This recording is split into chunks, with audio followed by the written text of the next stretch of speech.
Hi friends, అందరూ ఎలా ఉన్నారు?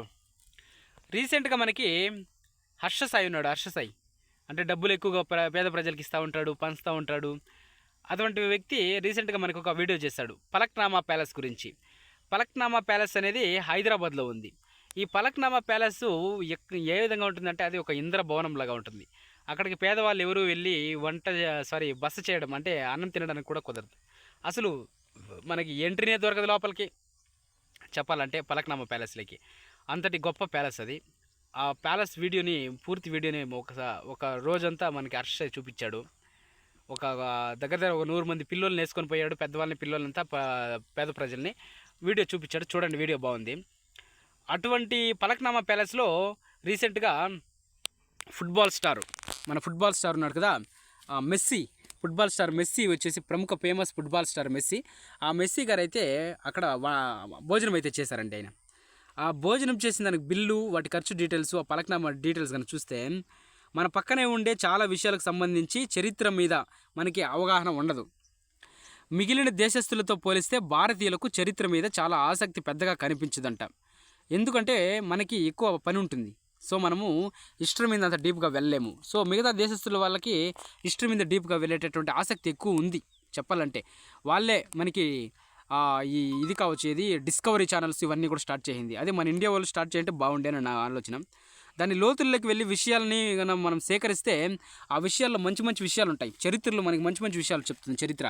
అదేమిటి అంటే కనుక చూస్తే ఫుట్బాల్ స్టార్ దిగ్గజం మెస్సీ ఈరోజు హైదరాబాద్ నగరానికి ఆల్రెడీ వచ్చి సీఎం ఎవరైతే ఉన్నారో తెలంగాణకి సీఎం రేవంత్ గారు వారితో వచ్చి ఫుట్బాల్ కూడా ఆడారు.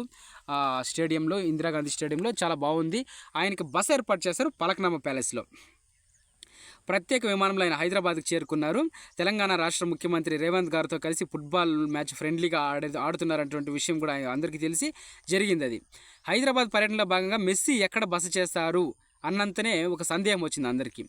పాత బస్తీలోని తాజ్ గ్రూప్కి చెందినటువంటి పలక్నామా ప్యాలెస్లో అనే సమాధానం అందరి నుంచి వచ్చింది. విదేశాల నుంచి వచ్చినటువంటి అత్యంత ప్రముఖులు, సెలబ్రిటీలు తరచూ బస చేసేటటువంటి ప్రాంతం ఏది అంటే పలక్నామా ప్యాలెసే. పలక్నామా ప్యాలెస్ని ఎవరు నిర్మించారు అంటే పలక్నామా ప్యాలెస్ని నిర్మించింది రాజులు అని చెప్తారు. అందులో నిజం లేదు. అసలు జరిగింది ఏమిటంటే అదే సమయంలో సామాన్యులు ఎవరైనా అక్కడ బస చేయాలని అనుకుంటే లంచ్ కానీ, డిన్నర్ కానీ, బ్రేక్ఫాస్ట్ కానీ చేయాలంటే ఎంత ఖర్చు అవుతుంది అనే విషయాలు మొత్తం ఇప్పుడు మనం చూద్దామండి. చార్మినార్కి 5 కిలోమీటర్ల దూరంలో పలక్నామా ప్యాలెస్ ఉంది. మొత్తం పలక్నామా ప్యాలెస్ వచ్చేసి 32 ఎకరాల్లో ఉంటుందండి. ఒక కొండ మీద ఉండే ఈ ప్యాలెస్ను 1893లో కట్టారు. ఇంతకు ఈ భారీ ప్యాలెస్ను కట్టింది ఎవరు అంటే నిజాం ప్రభువు కాదండి. హైదరాబాద్ సంస్థానానికి ప్రధానమంత్రిగా వ్యవహరించిన వికార్ ఉల్ ఉమ్రా తన అభిరుచికి తగ్గట్టుగా కట్టించుకున్నాడు. ఆయన తన వ్యక్తిగత అవసరాల కోసం నిర్మించుకున్న ఈ ప్యాలెస్ నిర్మాణానికి అప్పట్లోనే 40 లక్షలు ఖర్చు పెట్టినారు వాళ్ళు. ఇందుకోసం బ్యాంకు నుంచి రుణాన్ని కూడా తీసుకున్నారంట. నిజానికి ఈ ప్యాలెస్ కారణంగా సదరు ప్రధాని ఉమ్రా ఖాను దివాలా తీశారని చెప్పాలి. అంటే ప్యాలెస్ కట్టినప్పుడు పెద్దగా ఆయనకి అప్పులు ఎక్కువైపోయి ఆయన దివాలా తీశాడని చెప్పొచ్చు. 1897లో 6వ నిజాం మహబూబ్ అలీ ఖాన్ ఈ ప్యాలెస్ సందర్శించి దాని వైభవాన్ని చూసి ముగ్ధైపోయాడు. అప్పటికే ప్రపంచంలోనే అత్యంత సంపన్న రాజులలో నిజాం రాజు ఒకరు.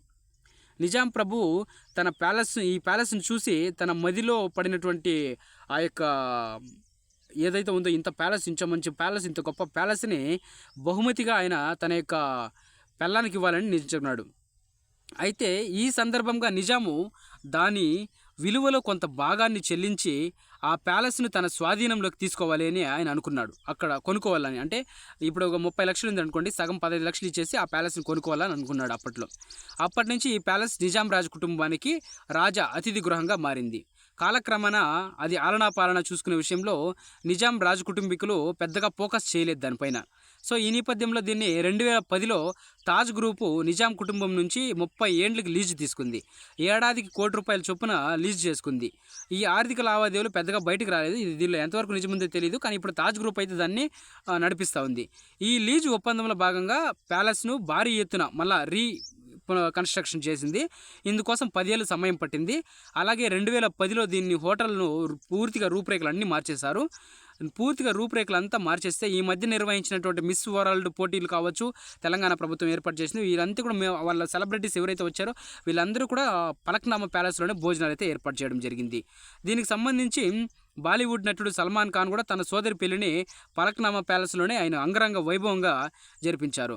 అయితే ఈ పలక్నామా ప్యాలెస్లో ఒక రోజుకు రూమ్ ఎట్లుంటుందంటే 25,000 నుంచి ఒక రోజు రూమ్ రెంటు 8 లక్షల వరకు కూడా ఉంటుంది. అంటే సరాసరిన ఒక గంటకే మనము 40,000 రూపాయలు బాడీకి అయితే చెల్లించాల్సి ఉంటుంది.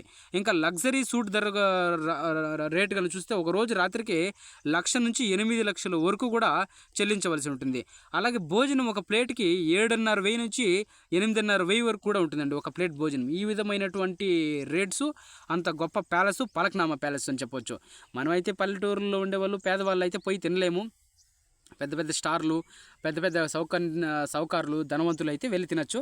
సో ఇన్ఫర్మేషన్ తెలుసుకుందామని మీకైతే పలక్నామా ప్యాలెస్ గురించి అయితే చెప్పడం జరిగింది. ఎవరు కట్టించారు, దానిలో కాస్ట్ ఏ విధంగా ఉంటాయి, ఎట్లా అని. ఆ పలక్నామా ప్యాలెస్ మీరు చూడాలనుకుంటే హర్ష ఆల్రెడీ వీడియో చేశాడు, ఆ వీడియో చూడండి.